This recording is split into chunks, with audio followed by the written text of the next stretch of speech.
Welcome to Vape News Radio, the voice of vaping. In each show, we share the latest about regulations and things you need to know, plus upcoming conferences and fests, along with interviews with the movers and shakers in this fabulous vape space. Are you looking to get into this ever-expanding marketplace? Do you want to master this industry? Listen up as Norm Bauer, the Vape Mentor, shares it all.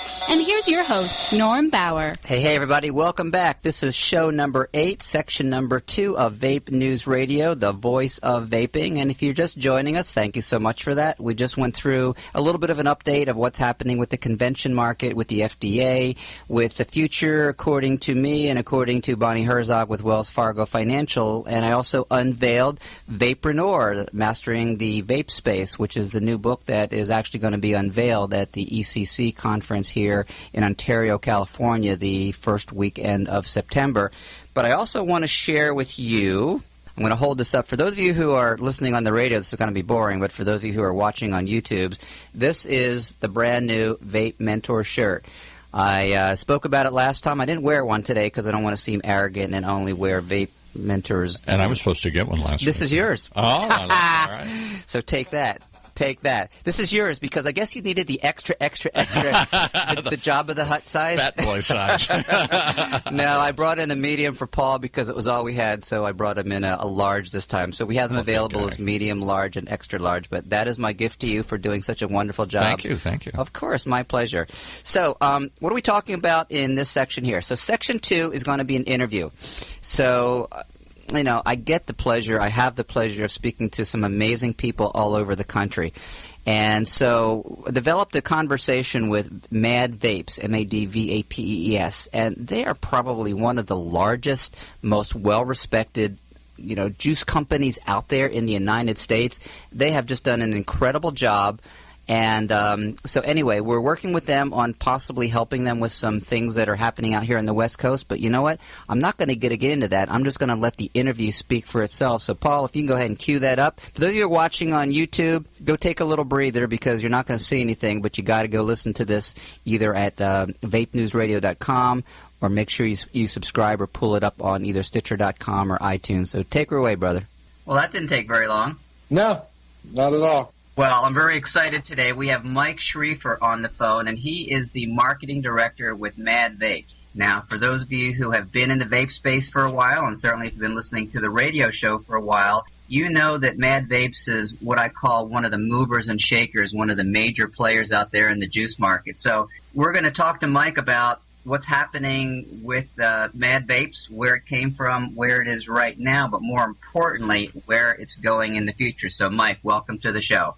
Hey, thanks, Norm. I appreciate being here. Our pleasure, our pleasure. So why don't you give us a very, very brief background of Mad Vapes? Because, when people talk to me about which juices should I carry in my new store, which ones are the most significant, the most prominent, you guys almost always come up in the conversation. So I would love to know, and I think our audience would love to know, is how did you guys start and how did you develop such a significant prominence in, I'm going to say, a fairly short period of time?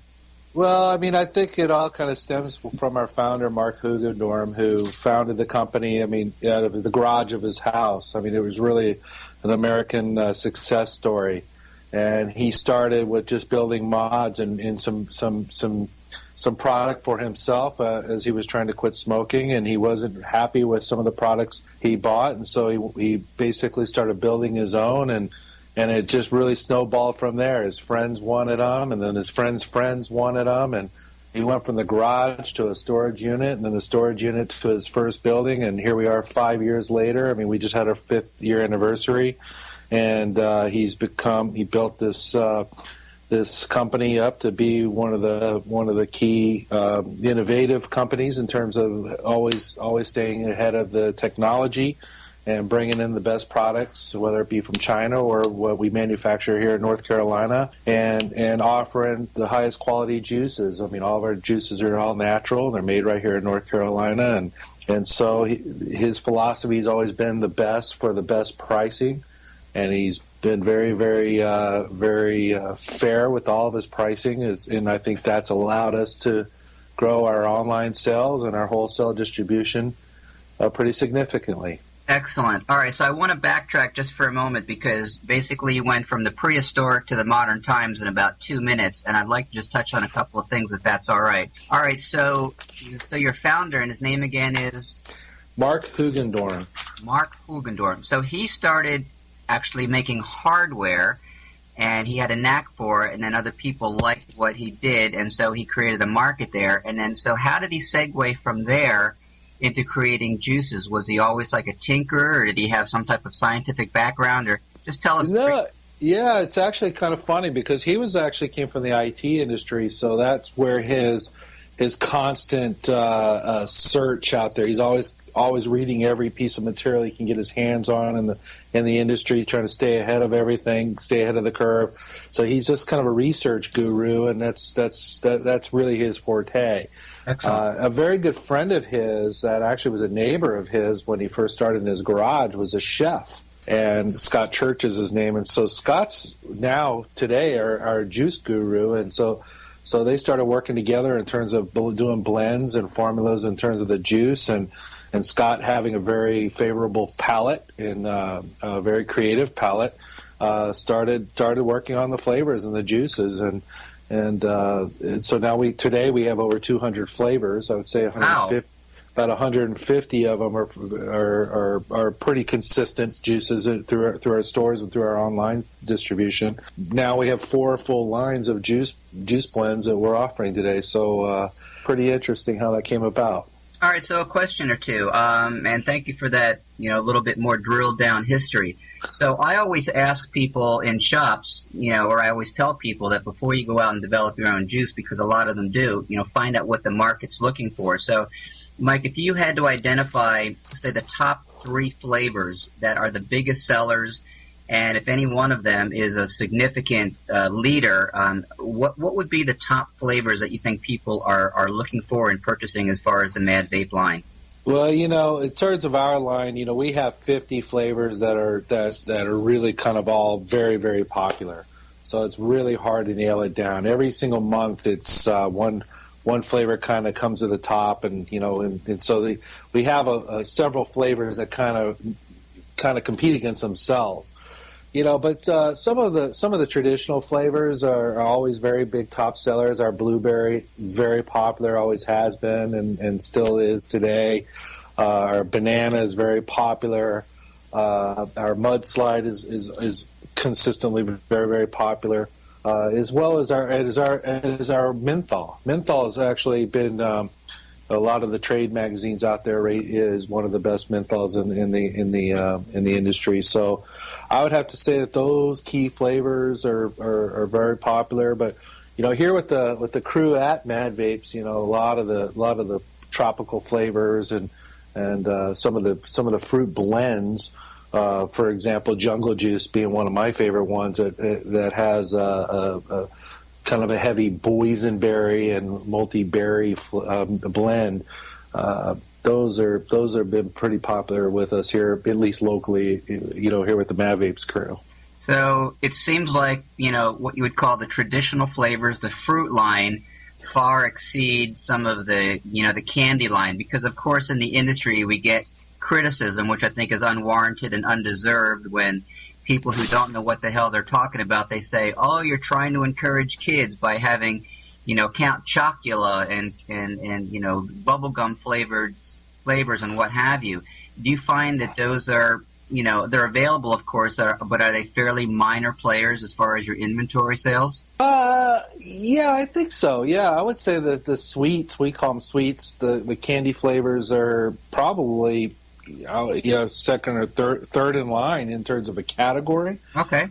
Fruits, I think, are doing much better. A lot of the fruit blends do very well for us, and they're very layered flavors, so they're just they're just very, very popular. And then we get into some others like our buttered popcorn and some of our dessert style flavors tend to be popular. But again, when you have 200 flavors, there's always something new, coming around the corner. Cool. All right, so let me ask you another question. And again, anytime we get a juice manufacturer on, I'm always looking to see if there's any type of statistical data can be gathered because, here at Vape, News Radio and Vape News Magazine, and myself as, the founder of Vape, Mentors, people always want to know. So I have seen in the year that I have been involved in the industry that, at least in California, the preference is for lower nicotine levels than there used to be. When I first started, it seems like people were going towards the,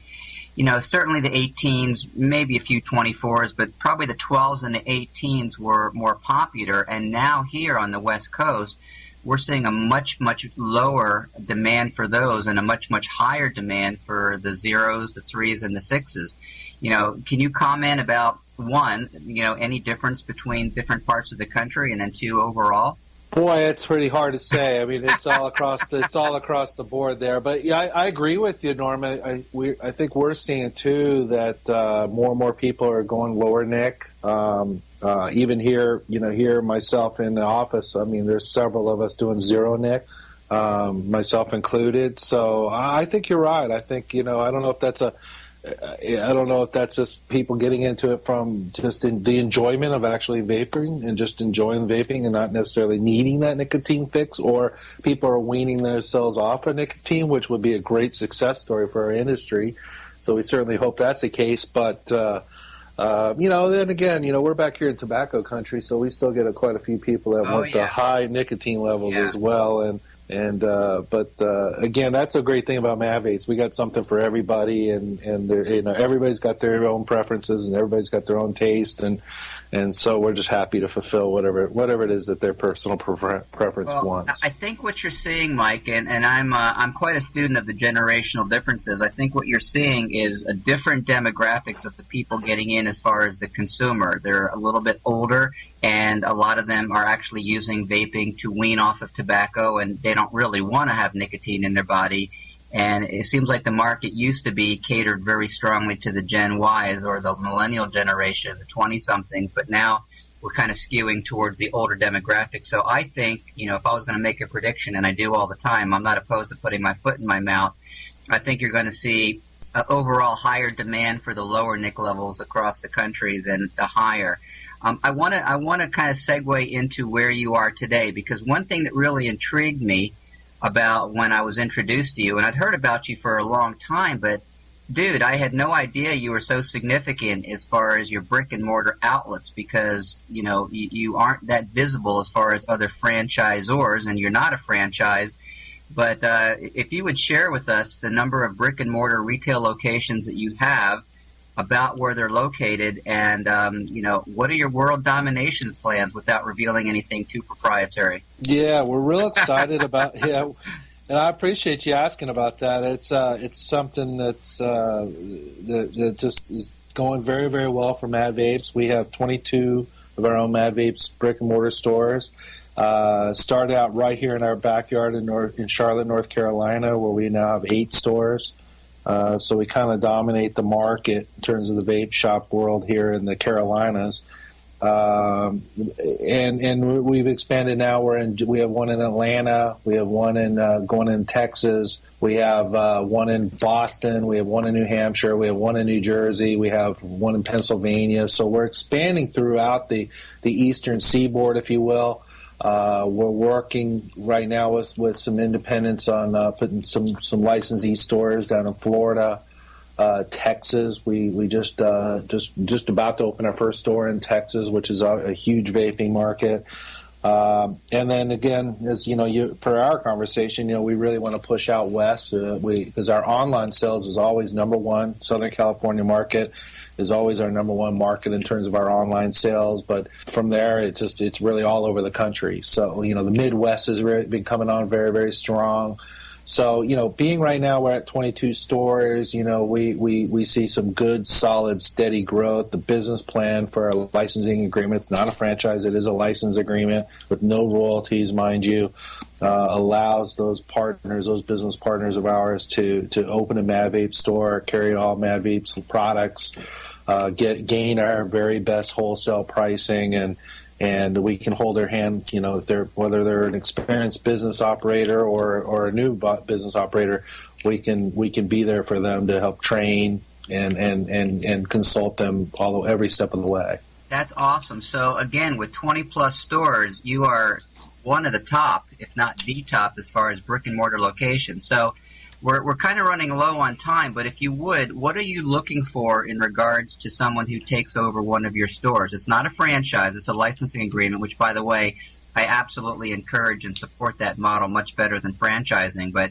is there an upfront fee since there's no royalties, or what does your ideal, owner operator look like, and what's their commitment to you? Yeah, well, we're trying to keep a consistent look with the stores, but obviously if they're a licensee, we can't really dictate that. But we're trying to encourage a consistent look and feel, a very coffee shop, comfortable environment with the look and feel of our stores. But we're just, really honestly, we're looking for good quality business associate partners that have a good level head on their shoulders to be able to operate the business and be in a good market. Vaping right now, the sky's the limit for us all in this industry to expand, of course. But with that being said, our CFO comes from the franchise world, so he's very careful in terms of making sure that everything's done right and the partner is the right party and the location's a good quality location. So we can help them be successful. Because if they're not successful, we're not successful. Well, thank you for sharing. So are you saying that there is no upfront fee to become one of your licensees? In our plan, and it's a little bit different, but we are just charging a one-time licensing fee up front, and most of that budget goes towards the cost of us to help them get the store set up. It also includes our proprietary computerized e-juice dispensing system, which is actually absolutely industry leading. And so it includes all that equipment, includes the training and everything. So our reward for doing this is to have a good partner and a consistent flow of our products, MadVapes products, going through their stores. All right, so I'm not going to put your feet in the fire, but I'm going to put your feet near the fire without telling us any specific dollar amount. But can you give us a range of what you want up front? And there's a reason for that. I talk to people all over the country, and a lot of people have the passion, they have the commitment, and in many cases they have the knowledge and the entrepreneurial experience as well, but they are lacking the funds up front. Give us a range, Mike, of about what you're looking for as far as monetary commitment for someone to align with you. It's and it's nothing no top secret. We're quoting people. It costs about $50,000 all in to start a store. Okay. And so our licensing fee is $15,000, and then plus by the time you put basically fully stock your store with product, the juice system, and basically get it up and running. You're at that point you're into about $45,000-$50,000, and then whatever it costs you to upfit your store to get it ready to go, and that's generally between $15,000-$20,000. So we've seen stores as low as about 50. We see stores as high as about 70, and that's all in. And again, our licensing fee is monetary. It's just basically to cover our cost to assist getting it going. And it's a one-time fee, and that's it. And just sign a licensing agreement, and then go from there and go make some money, because all of our stores are doing very, very well, and so it's a very smart business model. Excellent. Well, thank you so much for that insight. So as a West Coaster, I look forward to seeing some Mad Vapes out here because, again, we have obviously the most competitive market in the entire nation. This is kind of ground zero where it all started. And I'm not going to say it's a bloodbath, but it has a lot of signs of that, and a lot of the people who overexpanded too quickly are now starting to regress. So, it's a right market for someone who has some good strategic alignment and some good business modeling, which I'm a huge advocate and teacher of. So, I wish you the greatest success, and, on behalf of Vape News Radio and Vape News Magazine, we wish you guys great success no matter where you expand to and no matter where you go in both your expansion of your juice sales and certainly the expansion of your retail location. So, why don't you go ahead and share with us, if someone wants more information, if they want to get a hold of you, share with us the best ways, whether it be direct, social media, or whatever is better for you. Yeah, probably the easiest way to reach me would just be send me an email to marketing@madvapes.com. They can also reach us I'm on LinkedIn, I'm on Facebook, and And they can always call the office here in Charlotte, North Carolina, our corporate headquarters. And the number is? 704-624-8551. Excellent. All right. Well, we've been on the phone. I'm sorry. Go ahead. I was going to say, just ask for Mike or marketing. Mike or marketing. Cool. All right. So for those of you who have been listening, thank you so much for your time. We've been listening to Mike Schriefer with Mad Vapes, kind of sharing with us a little bit about the history of certainly one of the most prominent players in the juicing market, who is now segueing, or has been segueing, from the juicing market to the retail brick and mortar. So we wish you the greatest success. And Mike, thank you so much for your time. Yeah, thanks, Norm. Thanks, everybody. All right, bye-bye. Wow, what an interesting interview. Well, it was interesting, and I'll tell you why. Because here we are in Southern California that everyone thinks is oversaturated, and, you know, it's like the old Henry Ford quote that says, if you think you've won or if you think you've lost, you have. So it's really about state of mind and state of posturing. So is the Southern California market oversaturated? I don't think it is. As a matter of fact, I think just the opposite. I think it's ripe for someone who really has their strategic direction and their ducks in a row and all the cliches you could come up with to really come in and start dominating some of these smaller players who are not quite as sophisticated. Now, So if you take their licensing agreement, does that mean you only carry their product that they make? That is a great question, and that was one that I was remiss in asking, so I will definitely find out the answer to that, because obviously they have their own line of juice, and there are other manufacturers that, when they put together a brick-and-mortar store, only offer that particular line of juice. And you know what? If they have enough selection, if they have enough buy-in, they can probably get away with that. But as a general rule, I'm not a fan of that particular business model. I actually like them to offer predominantly their brands, but still offer other flavors as well. So we'll see. Sounded like an interesting idea, though. I don't know why others wouldn't take them up on it. You pay a one-time licensing fee, no royalties, no nothing, and they basically teach you how to open the business, it sounds like. Pretty much it. Pretty much it. All right, guys. Well, you heard it here first. So Mad Vapes is coming to the western part of the country, western being west of the Rockies, so certainly California, Utah, Nevada, Arizona, Washington, Oregon. But it's not just there. All their stores right now are primarily cloistered around North Carolina, South Carolina, Georgia, up to a little bit of the middle Atlantic states. So if you have an interest in possibly getting a store and you'd like to go with a company that has some great posturing, great name recognition, you've heard it here first. Mad Vapes is coming to the West Coast. If you want more information, you just get a hold of us here at Vape News Radio. Just go ahead and send me an email to norm@vapementors.com. And that's going to wrap up section number 2. And we come back for section number 3 on show number 8. We have another interview with one of what I call one of my very good friends in the industry, one of the very important persons that I met very, very early on. And I'm just going to kind of leave you with that. So don't go away. We're going to be right back with Section 3 of Vape News Radio, the voice of vaping. Do not go away.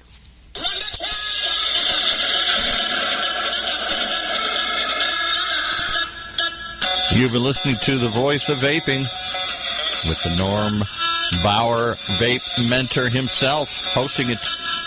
Brought to you by Vape News Magazine.